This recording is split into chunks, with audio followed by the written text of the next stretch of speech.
ที่สุดในโลกผมนั้นชอบ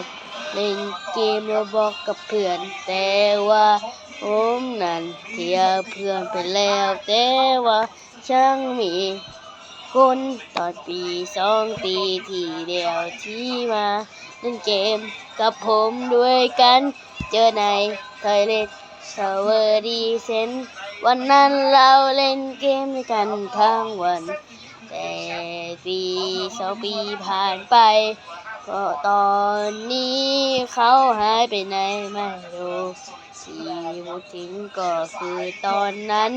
ที่ผมเล่นกับคนตัวสูงผมคิดถึงเขามากจนแต่งเพลงนี้ขึ้นมาให้เขาโดยเฉพาะเขาไม่ได้เล่นโลบอกมาหลายวันผมกินอีก1 เดือนผมก็จะไม่เล่นโลบอกเป็นอีก1 ปี